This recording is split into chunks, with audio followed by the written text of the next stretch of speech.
Ladies and gentlemen, welcome to this review of Josh Trank's Capone. Josh Trank directed, edited, and wrote this film by himself. It was a passion project for him, and it certainly had a lot going for it.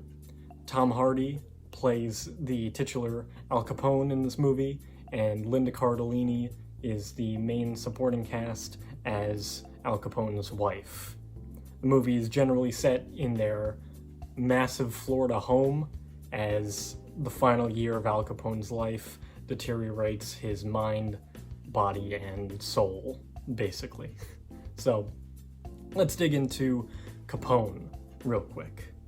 First, we're going to talk about the directing, which, as I mentioned before, is done by Josh Trank, who does a whole bunch of other things in this film. Obviously, he had a lot of strong intentions going into this film. It's something that he's wanted to do for a long time, and honestly, it doesn't really show.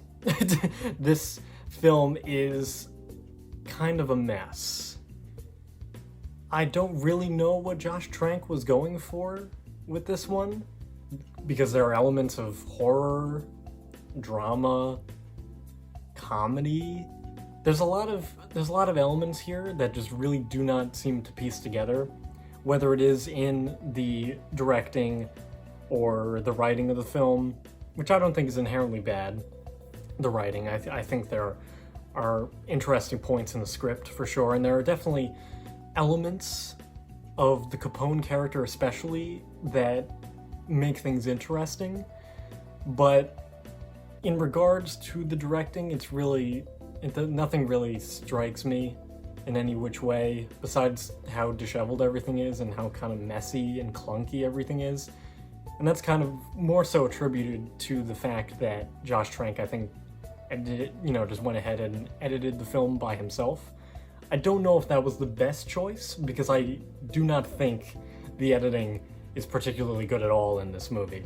There are some very obvious moments where Josh Trank didn't really know what coverage to choose, so he just kind of quickly zooms between a whole bunch of different angles in a conversation, and you're like, whoa, hold on, hold on.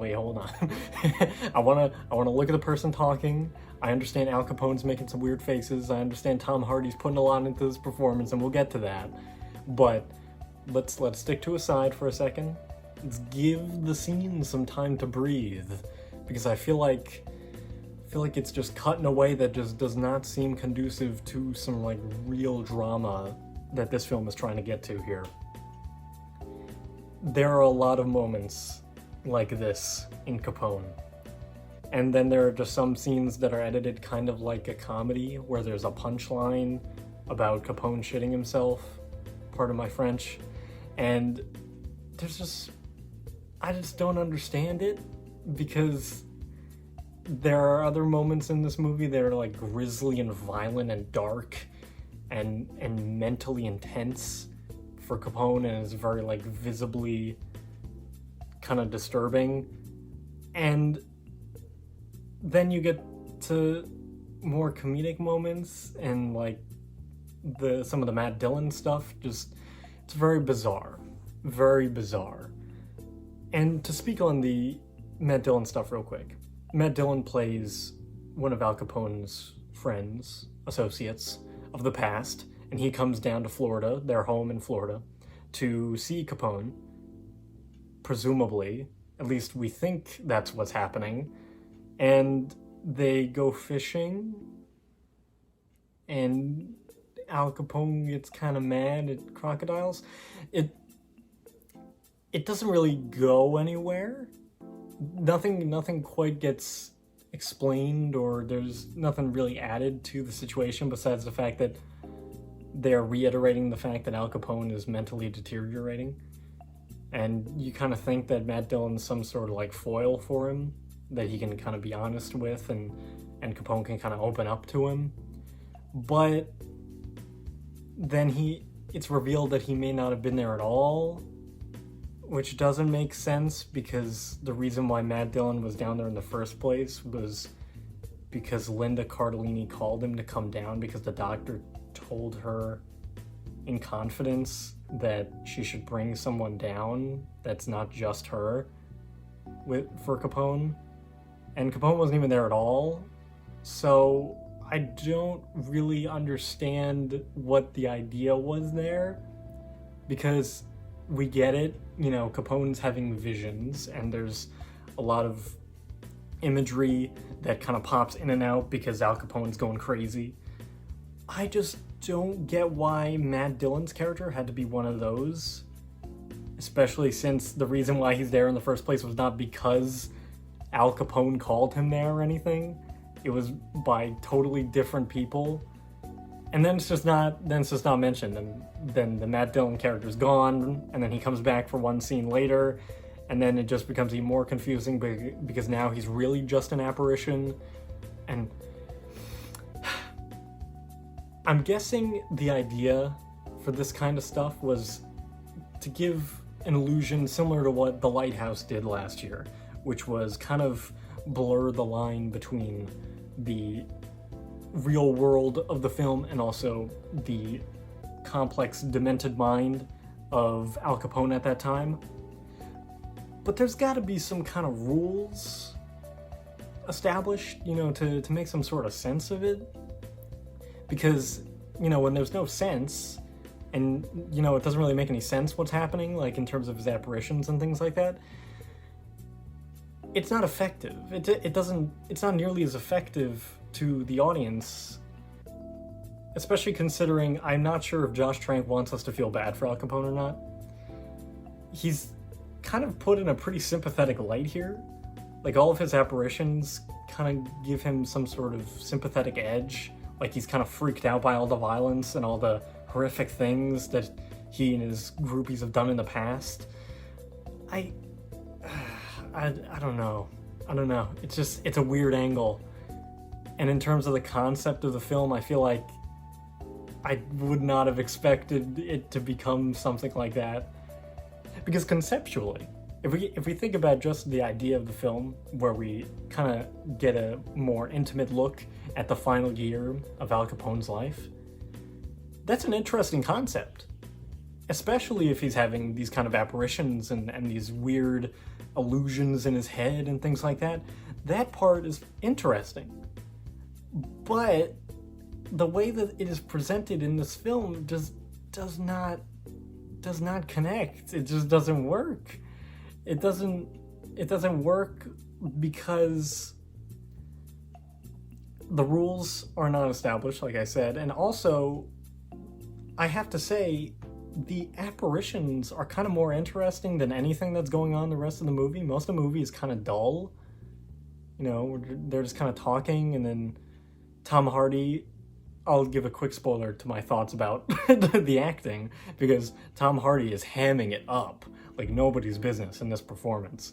Like, it is some next level stuff for Tom Hardy. So he's kind of constantly making these noises and these very like weird raspy line deliveries, and it's just really bizarre.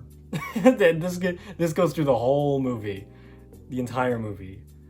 So I'm not sure whether or not to be like impressed or confused by how he delivers these things, but I don't know. Tom Hardy's got this weird thing where he always wants to be hard to understand in all of his big roles. I don't get it. It doesn't make sense. And this is just another one of those times where it makes sense in the sense that Tom Hardy is trying to, I guess, embody the real deterioration of this character and this person, but he kind of dials it a little too far past 10. I think he's in more of like an 11 or 13 range with this one, when he should have been a little dialed down, I think. There's just a few too many grunts and a few too many weird line deliveries like that, where I feel like he could have really given a pretty nuanced performance to this, and it just comes off as campy. And I'm sure that has something to do with the editing of the film too, because there's a good amount of editing in this film that just kind of makes almost like a mockery of his illness, and things become kind of comical, and I don't know whether or not they're supposed to be funny or not. I mean, nothing in this movie made me laugh, I have to say. Not even an ironic way. I was just kind of uncomfortable through most of it. So I don't know whether or not I was supposed to laugh at some of these things or not. I'm just confused. I'm sitting in front of this camera confused. And it really doesn't make any sense to me. Through the acting, through the directing, through the editing, it just I did not understand what they were going for. In terms of the visuals, not really anything too special. It's competently shot. There are some nice shots in there. Unfortunately, the editing muddles down that as well. So it's hard to really admire some of the cinematography when it is good, because the editing is just all over the place. So it makes it really hard to admire and give time to the good shots when they do come up, because the editing just wants to, just move things along. It's a fast film. It's only an hour 42 or so, including credits. And it doesn't make sense. Let's just go on with the score, because it's gonna go off for too long, and I've already just kind of been rambling for over 10 minutes. So let's just move on. Let's go to my scores here. Let's start with directing. The directing, I'm gonna give a 8 out of 20 points. I just don't know what Josh Trank was going for most of this film. It's not, there are some good performances that he directs through, which is why I'm gonna also give the acting an 8 out of 20. Like, I think Linda Cardellini and Kyle MacLachlan, I think, do pretty solid jobs with their roles in particular. Everybody else is kind of just one-dimensional or just nothing. Like, they're given no time or no characterization whatsoever. And then the Tom Hardy performance is just so out there. It's like he's in a completely different film sometimes. And the directing does not help. the directing does not help. In terms of the visuals, I'll give it a 10 out of 20. It's very standard stuff. Nothing about the lighting of the film or even some of the special effects areas. There are some gory moments that have some funky effects to it. Nothing really jumps out. It's kind of dull. And like I said, even the good shots, you don't have a lot of time to really admire some of the framing and the cinematography of some of these shots, thanks to the editing, which I would give a 5 out of 20. I think 5 out of 20 is kind of generous, but I just don't think he should have edited it. I know I'm just a YouTube critic. Not even, I'm 2 videos into being a YouTube critic, but I just, from my humble opinion, I think this film would have benefited a lot from having an actual legitimate editor work with Josh Trank. I think if Josh Trank worked with an actual editor, I think they could have kind of formed something that worked. And I just think Josh Trank had his ideas and his very profound concepts that it is not clicking in my head. It's not. I don't get it. I like the concept, like I said. I just think in terms of the editing, I think things got really muddled. Including things that got really muddled, the writing. The writing was absolutely something that got muddled, and I don't think it's an inherently bad script. I think there are interesting ideas and concepts that come through in the writing of the film that just do not translate thanks to the editing of the film. It's a real shame. So I'm going to give the writing of the film a 12 out of 20. I think it's probably the strongest element of the movie. Close to the visuals, but it's really, it's not much. It's not much. I appreciated the mansion set. I think that was a very cool visual, and I think there are some interesting props in there.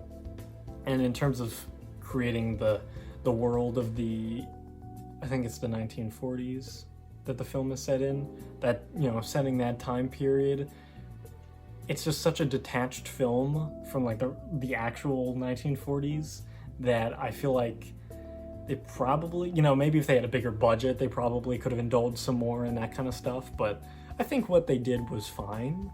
I think in terms of props and costumes, I think they set a good enough precedent for the time period that they were, that they could have gone for.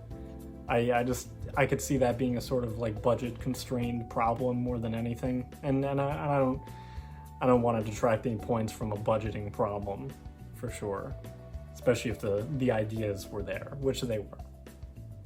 Now I just want to make a quick note before I get to the final score here. So we have all of our general scores here, and then we're going to put them all together in a second. I just want to make mention of the score, which I think is pretty bad. The score was done by LP, who is one half of a band that I actually really like called Run the Jewels. I think they're a pretty darn good rap group, rap duo. I just don't understand why he composed the music for this film. The music is pretty just droning and dull, and really does not contribute anything to the tone of the film or the style or anything. I think this film could have benefited a good amount from keeping the music in the time period, like it does sometimes, but yeah, that score is not good. That is not good. Well, all that in mind, let's get to the final score.